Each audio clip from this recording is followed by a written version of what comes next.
네, 오늘도 굉장히 귀한 말씀이 담겨 있습니다. 그래서 오늘 디모데전서 강의 6번째 말씀 제목은 모든 사람을 위해서 기도하라. 제목만 우리 함께 해보겠습니다. 모든 사람을 위해 기도하라. 진짜 모든 사람일까요? 네, 맞습니다. 여기서 말하는 이 모든 사람은 진짜로 모든 사람을 위해 기도하라는 것입니다. 바울은 디모데에게 모든 사람을 위해 기도할 것을 권면하면서 그것의 목적과 이유를 본문에서 보여주고 있습니다. 그러면서 그것은 중재자, 곧 사람이신 그리스도 예수님께서 계시기 때문에 주님께서 우리 모든 사람을 위해 죽으셨을 때 정해진 것임을 여기서 밝히고 있습니다. 이렇게 간단하고도 분명한 이유가 있음에도 오늘날 잘못된 가르침과 건전치 못한 교리로 인해 예수님께서 일부 예정된 선택받은 자들을 위해서만 죽으셨다는 칼빈의 제한 속죄론을 믿는 자들이 굉장히 많습니다. 우리는 주님께서 모든 사람을 위해 기도하라고 하면 그것은 정말로 모든 사람이 대상인 것입니다. 맞습니까, 여러분? 또한 주님께서 모든 사람을 위해 죽으셨다면 그건 역시도 모든 사람인 것을 저와 여러분은 믿어야 될 것입니다. 그럼 본문을 좀 보겠습니다. 다시 1절과 2절 말씀을 함께 보시겠습니다. 그러므로 내가 권면하노니 무엇보다 먼저 모든 사람을 위해 간구와 기도와 중보와 감사를 드리고 왕들과 권위를 가진 모든 사람을 위해서도 그리하라. 이것은 우리가 전적으로 하나님을 따르며 정직한 가운데 조용하고 평화로운 삶을 살려 함이라. 여기 굉장히 우리가 살펴볼 중요한 말씀이 나와 있습니다. 디모데를 향한 바울의 권면은 모든 사람을 위해 간구와 기도와 중보와 감사를 드리라는 것입니다. 성도들은 세상을 위해 기도하지 않습니다. 그러나 세상에 사는 모든 사람을 위해 기도를 해야 합니다. 불신자이든 이교도이든 간에 우리는 기도를 해야 됩니다. 여기서 모든 사람을 위해라고 한 이 모든 사람은 남녀노소, 인종, 언어, 신분, 종교를 불문하고 모든 사람을 말하는 것입니다. 심지어 우리의 원수들을 위해서도 기도해야 됩니다. 그래서 마태복음 5장 44절 말씀에 의하면 악의를 품고 너희를 다루며 너희를 핍박하는 자들을 위해 기도하라고 말씀하고 있기 때문입니다. 우리는 또한 사역자들을 위해 기도함으로써 그들의 사역을 함께 도와주어야 합니다. 그래서 데살로니가후서 3장 1절에서 사도 바울은 교회 성도들에게 우리를 위해 기도하라고 명령했습니다. 그리고 우리는 성도들 간에 서로를 위해서 기도를 해야 됩니다. 왜냐하면 고린도후서 9장 14절에 서로를 위해 기도하라고 이렇게 말씀하고 있기 때문입니다. 특히 우리는 병든 자들을 위해 기도해야 됩니다. 그 이유는 야고보서 5장 14절과 16절 말씀을 보시게 되면 병 고침을 받도록 서로를 위해 기도하라고 말씀하고 있기 때문인 것입니다. 그래서 오늘 본문에서는 특히 왕들과 권위를 가진 모든 사람을 위해서도 그리하라라고 말씀하고 있습니다. 우리는 이 땅에 살면서 이 나라의 위정자들을 위해 기도해야 한다는 것입니다. 그들을 위해서 기도해야 되는 그 이유는 무엇 때문일까요, 여러분? 이어지는 2절 하반절 말씀에 뭐라고 기록하고 있습니까? 이것은 우리가 전적으로 하나님을 따르며 정직한 가운데 조용하고 평화로운 삶을 살려 함이라. 진짜 이 말씀이 아멘인 것 같습니다. 오늘 아침에도 제가 아까 그 악법 저지를 위해서 이런 반대 집회에도 제가 참여했다라는 말씀을 드렸는데 정말로 빨리 하루속히 평화로운 삶이 왔으면 좋겠습니다. 여기서 왕들은 복수형으로 사용되어 당시 어떤 지역이나 나라의 4분의 1을 다스리는 통치자였던 4분 영주와 같은 비교적 좁은 지역을 통치하는 왕들을 가리키는 것으로 볼 수 있습니다. 그러나 바울은 특히 염두에 두었던 대상은 로마 제국 전체의 통치자인 황제였을 것입니다. 당시 로마 황제는 자신에 대한 숭배를 강요하며 이에 불복하는 자를 처형하는 일도 서슴지 않았습니다. 이에 그리스도인들은 이런 황제를 사탄의 세력으로 여겼습니다. 그런데 자신들을 핍박하는 황제를 비롯한 4분 영주들을 위해서 기도하라고 하는 바울의 명령은 참으로 놀라운 것이 아닐 수가 없습니다. 또한 높은 지위에 있는 모든 사람, 곧 당시 사회 지배계층 역시 기독교에 대해 결코 호의적이지 않을 뿐만이 아니라 도리어 핍박하는 편에 서는 경우가 참으로 많은 것 같습니다. 이는 예나 지금이나 다르지 않습니다. 특별히 오늘날에는 뭐 코로나 때문에도 그렇지만 여러 가지 이제 뭐 영화나 드라마나 또 문화적인 코드를 보게 되면 요즘에 뭐 유행하는 오징어 게임이라든가 또 최근에 뭐 넷플릭스에서 전 세계 1위를 강타하고는 지옥이라고 하는 이런 넷플릭스 이런 드라마 같은 것도 보게 되면은 제가 이제 크리스찬 투데이에서 누가 분석해 놓은 어떤 목사님의 글을 보니까 그 두 편의 그 영화가 세계적인 열풍을 가져왔는데 두 개의 공통점이 뭔지 압니까? 반 기독교 코드라는 겁니다. 결코 기독교에 대해서 호의적이지 않는 그런 내용으로 가득 차 있다는 겁니다. 바울은 그럼에도 불구하고 디모데에게 이들을 위해 기도하라고 명한 것은 우선은 원수까지도 사랑하는 주님의 명령을 실천함으로써 그들을 구원하시고자 하는 선교적인 목적 때문이기도 하지만 위정자들의 통치력에 미치는 영향력이 너무나 크기 때문입니다. 이에 대한 보다 구체적인 이유는 이어지는 2절에 이것은 우리가 전적으로 하나님을 따르며 정직한 가운데 조용하고 평안한 삶을 살려 함이라는 표현을 통해서 잘 알 수 있습니다. 지금 우리 교회도 이런 말씀에 따라 오래전부터 하나님을 경외하고 성경적인 가치관에 따라 수립된 대한민국 헌법을 온전히 지킬 수 있는 국가의 지도자를 세워달라고 계속해서 열심히 저희들이 기도하고 있지 않습니까? 그것이 우리가 전적으로 주님을 믿고 따르며 정직한 가운데 조용하고 평안한 삶을 살 수 있는 올바른 길이라고 믿고 있기 때문인 것입니다. 맞습니까, 여러분? 한번 여러분 곰곰이 생각을 해보시기 바랍니다. 과연 우리가 이번 정부 이전에 얼마나 진실되게 이와 같은 기도를 해 왔었는지를 말입니다. 전에는 우리가 그렇게 너무나 평화롭고 이런 누리면서 살고 있었기 때문에 기도할 필요성을 잘 못 느꼈던 것 같습니다. 예배의 자유가 훼손되고 믿음 생활의 제약과 핍박이 몰려오다 보니 그런 기도가 정말 절로 나오지 않습니까? 그러므로 어려울 때뿐만이 아니라 평소에 조용하고 평화로울 때에도 이것을 위해 기도할 수 있도록 교회는 가르치고 또 가르쳐야 되는 것입니다. 우리가 이것을 잘하지 못했던 것입니다. 요한복음 17장 9절 말씀을 한번 보십시오. 내가 그들을 위해 기도하나이다. 내가 세상을 위해 기도하지 아니하고 아버지께서 내게 주신 자들을 위해 기도하노니 그들은 아버지의 것이니이다. 이렇게 우리 그리스도인들은 왕들과 권위를 가진 모든 자들을 위해 기도함으로써 신앙의 자유, 예배의 자유를 위해 기도하는 것이지 결코 세상의 발전과 변화를 위해 기도하는 것이 결코 아님을 항상 잊지 마시기 바랍니다. 아멘이세요? 절대로 잊어서는 안 됩니다. 그러면 본문에서 바울의 권면은 오늘날 그리스도인들이 교회를 박해하는 지배 계층이나 불의한 정권에 굽실거리는 태도를 보여야 한다는 말일까요? 결코 그렇지 않습니다. 여기서 바울이 조용하고 평안한 삶을 위해서 왕들과 권위를 가진 모든 자들을 위해서 기도하라고 권고하는 것은 그들을 위해 기도함으로써 하나님께서 그들의 마음을 감동케 하여서 그들이 교회에 대한 심한 박해를 가하지 않고 또 그럼으로써 복음 전파도 보다 자유롭게 할 수 있기 때문인 것입니다.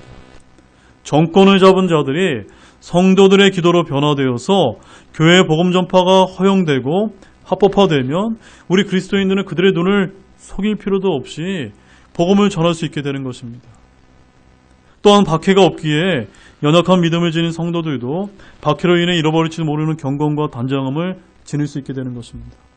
한편 유다가 바벨론의 포로로 끌려가기 직전에 군대들의 주이신 하나님께서는 대언자 예레미야의 입을 통해서 다음과 같이 이제 말씀하신 적이 있는데 그 말씀을 한번 보겠습니다. 예레미야서 29장 7절 말씀입니다. 또 내가 너희를 포로가 되어 끌려가게 해서 머무게 한 그 도시의 평안을 구하고 그것을 위해 주에게 기도하라.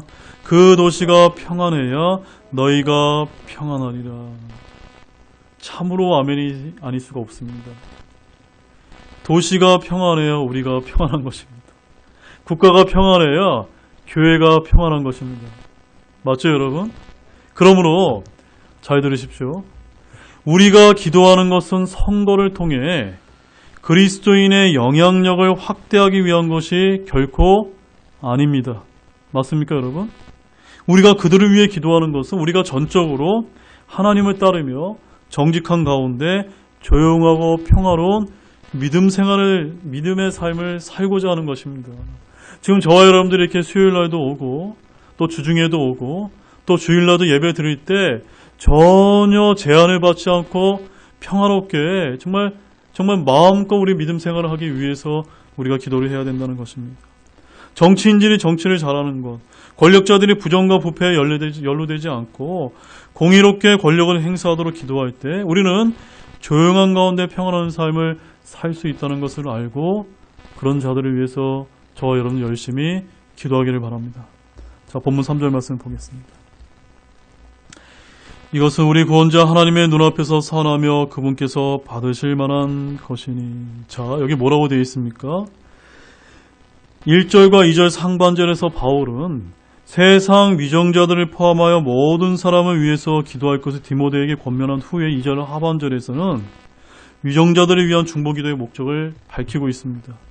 그리고 이어지는 3절과 7절에서는 위정자를 비롯한 모든 사람을 위한 중보기도가 필요한 이유를 보다 구체적으로 여기서 밝히고 있는데 우리가 왕들과 위정자들을 비롯한 모든 사람을 위해서 차별 없이 기도해야 되는 바로 그 이유는 무엇 때문입니까? 이러한 중보가 우리 구원자 하나님의 눈앞에서 어떻다고요? 선하며 그분께서 받으실 만한 것이기 때문이라는 점입니다. 모든 사람을 위해 기도하는 일은 쓸데없는 일이나 헛된 일이 아닙니다. 우리의 구원자의 눈앞에서 선하고 받으실 만한 것입니다. 누군가를 위해 기도하는 일은 주님의 눈에 선한 일입니다. 설령 자신이 지지하는 정당 지도자가 아니더라도 그가 이 나라의 대통령, 도지사, 시장이라면 우리는 그들을 위해서 기도해야 되는 것입니다. 본문 4절 말씀입니다. 그분께서는 모든 사람이 구원을 받고 진리를 아는 데 이르기를 원하시느니라.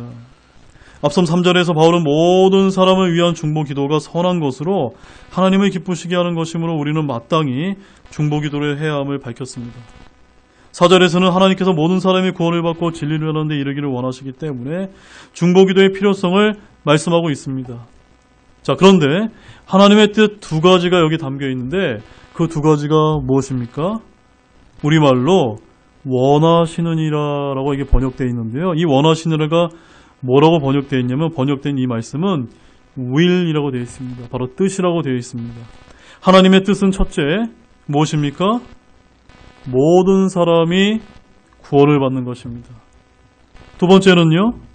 진리의 지식에 이르는 것입니다.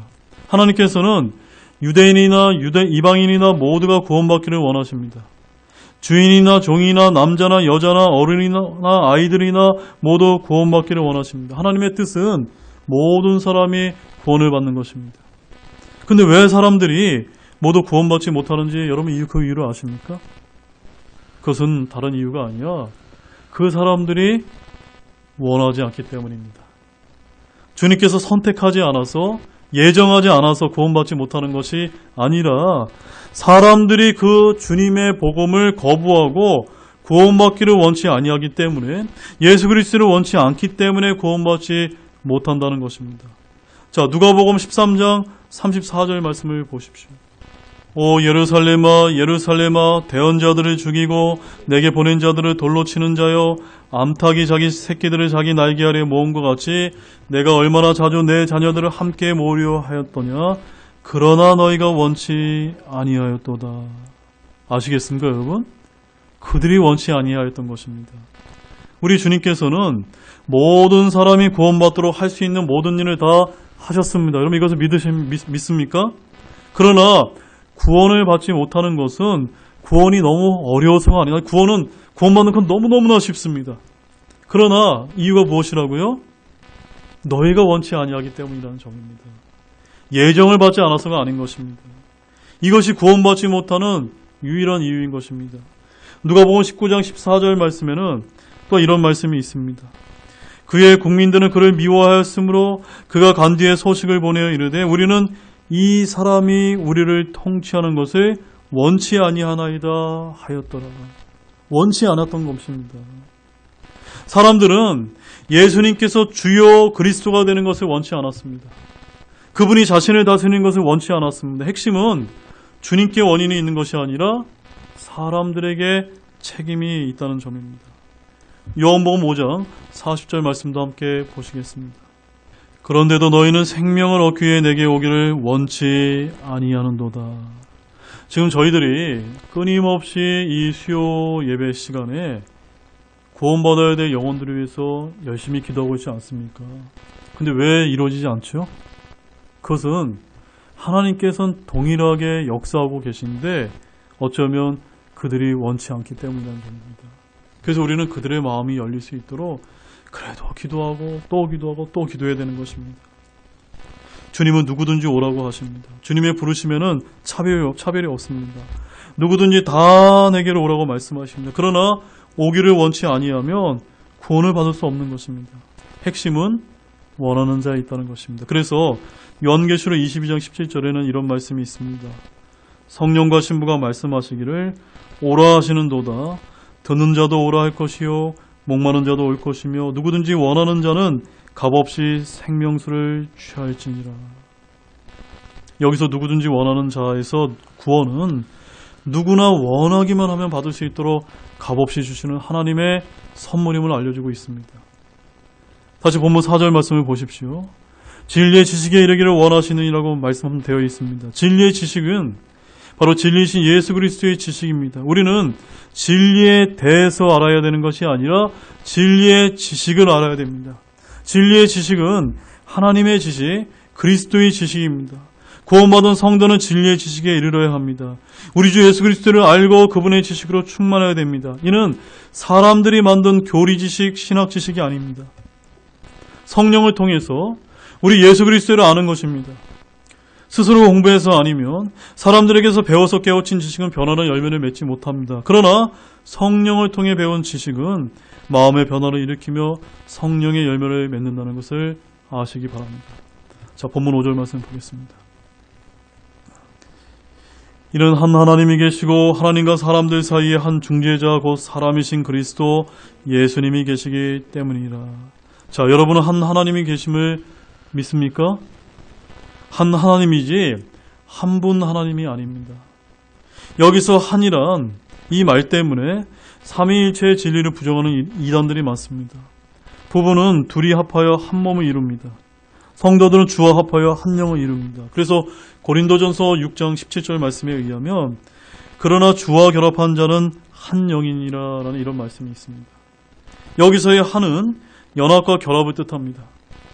한 하나님은 아버지와 아들과 성령이 한 하나님이시며 다른 신은 없음을 뜻합니다. 하나님과 사람들 사이에 한 중재자가 계십니다.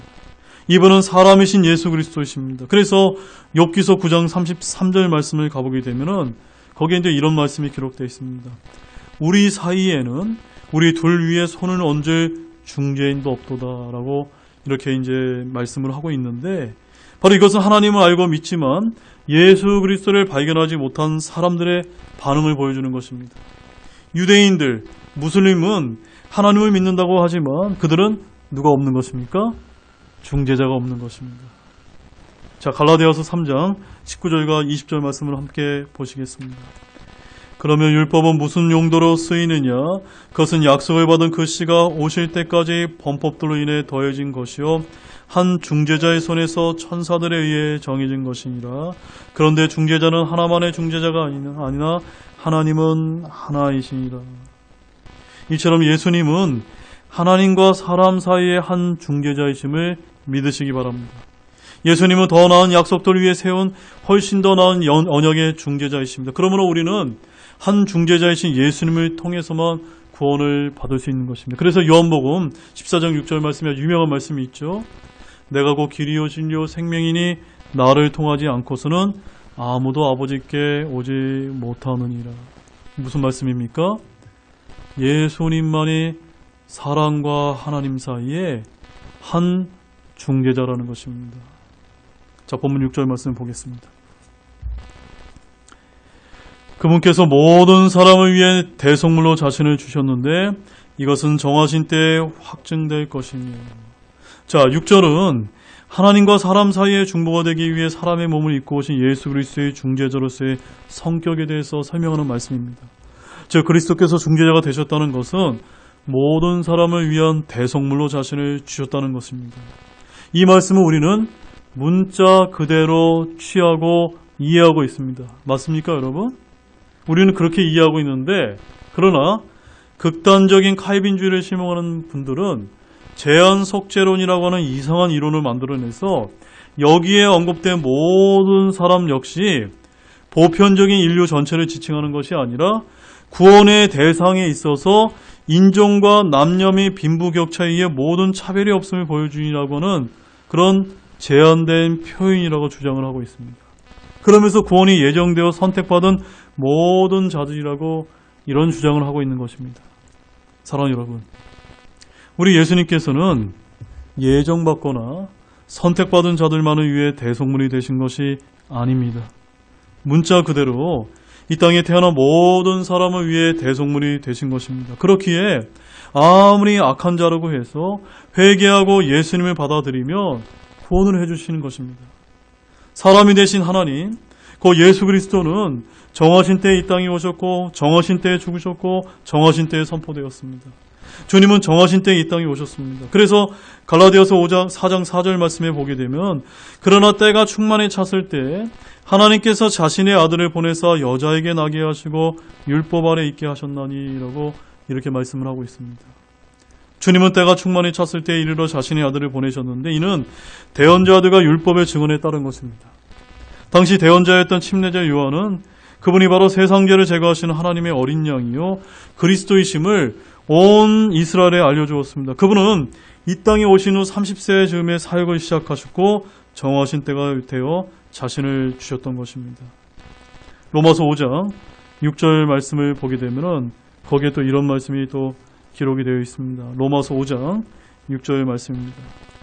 우리가 아직 힘이 없었을 때 그리스도께서 정하신 시기에 하나님의 뜻대로 살지 않는 자들을 위해 죽으셨느니라. 우리가 이것을 알아야 됩니다. 우리가 뭐 똑똑해서, 우리가 잘나서, 우리가 힘이 있어서 주님께서 우리를 위해 대속물로 자기 자신을 주신 것이 아닙니다. 우리가 어떠한 능력도 없이 정말 지옥을 향해서 갈 수밖에 없는 존재였는데 정하신 시기에 주님께서 자신을 주셨기 때문에 우리가 구원받게 되었던 것입니다. 십자가에 못 박혀 죽으신 때는 주님께서 미리 정하신 한 날이었습니다. 주님은 정하신 시기가 될 때까지 유대에서 말씀 사역을 하셨고 정하신 날에 하나님의 뜻대로 살지 않는 자들을 위해서 죽으셨던 것입니다.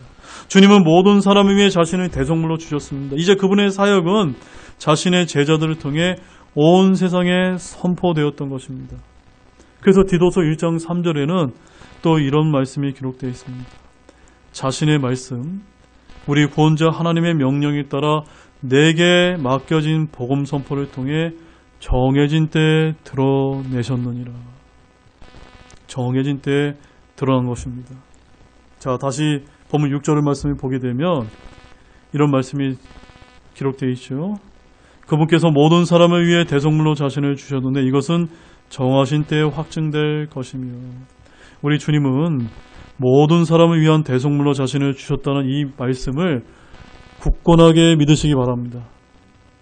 그런데 칼빈주의자들의 말에 의하면 이들은 이것을 이렇게 해석하지 않고 이것이 선택받은 자, 예정된 자들을 위해 대속물이라고 이렇게 주장을 합니다. 우리는 주님께서 모든 사람을 위한 대속물이라는 이 말씀을 굳게 믿는 성경 신자임을 아시기 바랍니다. 자, 우리 고린도후서 5장 14절과 15절 말씀을 찾아보시겠습니다. 자, 여기 이제 모든 사람에 대한 아주 정확한 또 의미가 담겨 있습니다. 이는 그리스도의 사랑이 우리에게 그 일을 강제하기 때문이다. 우리가 이같이 판단하노니 곧 한 사람이 모든 사람을 위해 죽었으면 모든 사람이 죽었느니라. 그분께서 모든 사람을 대신하여 죽으신 것은 살아있는 자들이 이제부터는 자기 자신을 위해 살지 아니하고 자신들을 대신하여 죽었다가 다시 일어나신 분을 위해 살게 하려 함이니라. 성경은 분명히 예수님께서 모든 사람을 위하여 죽으셨다고 말합니다. 성경은 폐할 수가 없습니다. 따라서 예수 그리스도는 모든 사람을 위해 죽으셨기 때문에 모든 사람은 원하기만 하면 구원을 받을 수 있는 것입니다. 자, 본문 7절 말씀을 보겠습니다. 자, 읽겠습니다. 그 일을 위해 내가 선포자와 사도로 임명을 받았고 내가 그리스도 안에서 진실을 말하며 거짓말하지 아니하노니 믿음과 진리 안에서 이방인들의 교사가 되었노라. 예수님을 증언하는 복음 선포를 위해 사도 바울은 선포자와 사도로 임명을 받았습니다. 바울은 또한 이방인들의 교사가 되었습니다. 바울이 맡은 직무는 세 가지인데 복음 전포자, 사도, 교사였습니다. 그래서 디모데후서 1장 11절 말씀에 의하면 또 여기에 사도 바울이 또 이렇게 얘기합니다. 이 복음을 위해 내가 선포자와 사도와 이방인들의 교사로 정하여졌느니라 라고 이제 밝히고 있습니다. 사도 바울은 이렇게 선포자와 사도와 이방인들의 교사로 임명을 받았던 것입니다. 즉 이 말은 그가 이방인들의 사역자요 이방인들에게 보냄을 받았다는 뜻입니다. 자, 마지막 말씀으로 로마서 15장 16절 말씀을 함께 찾아보시겠습니다. 이것은 내가 하나님의 복음을 제공함으로써 이방인들을 향한 예수 그리스도의 사역자가 되고 이로써 이방인들을 바치는 일이 성령님을 통해 거룩히 구별되어 주께서 받으실 만하게 하려 함이라. 자, 여기도 이런 말씀이 나옵니다. 주께서 받으실 만하게 하게 하기 위해서 사도 바울이 누구라고 소개하고 있습니까? 이방인들을 향한 예수 그리스도의 사역자였다는 것입니다. 바울이 유대인들을 구원하기 위해서 회당으로 달려가 복음을 전하고 논쟁을 벌이는 등 갖은 애를 썼지만 그것은 그가 맡은 사역이 아니었습니다. 그는 이방인들의 선포자와 사도와 이방인들의 교사로 정해졌고 그 자신도 그것을 너무나 잘 알고 있었습니다. 그래서 이렇게 바울은 오늘 본문 7절에서 믿음과 진리 안에서 누가 되었다고요? 이방인들의 교사가 되었노라 라고 고백을 했던 것입니다. 이런 역할을 너무나 잘 감당했기 때문에 오늘날 저와 여러분이 이 자리에 있게 되었다는 사실로 감사를 드리기 원합니다. 이제 결론을 맺겠습니다. 자, 사랑하는 여러분, 오늘 본문 말씀에서는 우리가 왕들과 권위를 가진 모든 자를 포함해서 모든 사람을 위해서 기도하라고 하는 그 목적과 이유에 대해서 살펴보았습니다. 그것은 다름이 아니라 한마디로 말해서 우리 주 예수 그리스도께서 저와 여러분을 포함한 모든 사람을 위한 대속물로 자신을 주셔서 구원해 주신 것 같이 다른 모든 사람도 구원을 받고 진리를 하는 데 이르기 원하시기 때문입니다. 그러므로 사랑하는 여러분, 이방인들의 교사가 되었던 바울처럼 어찌하든지 단 한 사람이라도 구원하시려는 하나님의 선하신 목적을 위해 먼저 구원받은 우리가 이를 잘 감당해야 되지 않을까요? 이것을 잘 새기시면서 기도 마치도록 하겠습니다.